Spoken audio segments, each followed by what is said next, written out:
Alamin natin ang buhay ngayon ni Chubby Del Rosario. Natatandaan niyo pa ba ang dating ka-love team ng aktres na si Ann Curtis? Siya si Chubby Del Rosario. Ngunit hindi katulad ni Ann na piniling ipagpatuloy ang pag-aartista.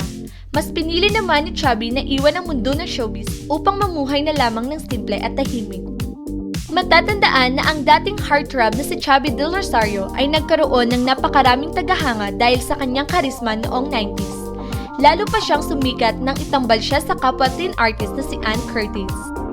Ang kanilang tambalan ay pumatok sa publiko na talagang kinakiligan ng marami.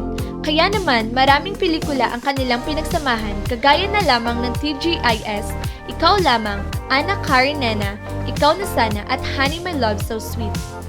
Ngunit, ang tinatamasang kasikatan ng dating aktor ay unti-unting naglaho kaya naman napagpasyahan niyang lisanin ng tuluyan ang industriya ng showbiz. Ngunit, nasaan na kaya ang dating aktor? Taong 2016 nang muling umugong ang pangalan ni Chubby sa kanyang mga tagahanga nang malaman ng mga ito na nagkaroon ng reunion kasama ang kanyang TGIS co-stars. Nakumpirma rin na namumuhay ito ng masaya at matagumpay naman niyang ipinagpatuloy ang kanyang talento bilang artist sa kanyang business venture party at Jive.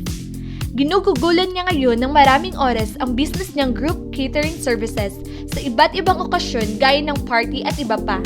Bagamat abala sa kanyang negosyo, naglalaan pa rin siya ng oras upang makapag-host at makapag-perform sa ilang mga events. Talaga namang tumatak sa puso ng mga tagahanga ang katauhan ni Chubby, kung kaya't hinahanap-hanap pa rin ng kanyang mga tagahanga ang malaanghel niyang mukha, kislap ng kanyang mga mata at ang swabe niyang ngiti. Ang ilan nga sa kanila ay halos di makapaniwalang nilisan na talaga niya ang mundo ng showbiz. Nananatili namang bukas sa publiko ang buhay ni Chubby, at ayon sa kanyang social media accounts, ang dating aktor ay aktibo sa kanyang healthy lifestyle.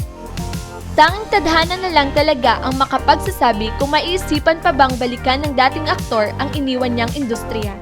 Dahil kahit taon na ang lumipas, makikita pa rin sa kanya ang taglay na karisma at potensyal na siya namang hinahanap-hanap ng kanyang mga tagahanga. Ano sa tingin nyo? Mag-iwan lang ng comment, like, and share this video, and don't forget to subscribe. This is Daming Alam TV.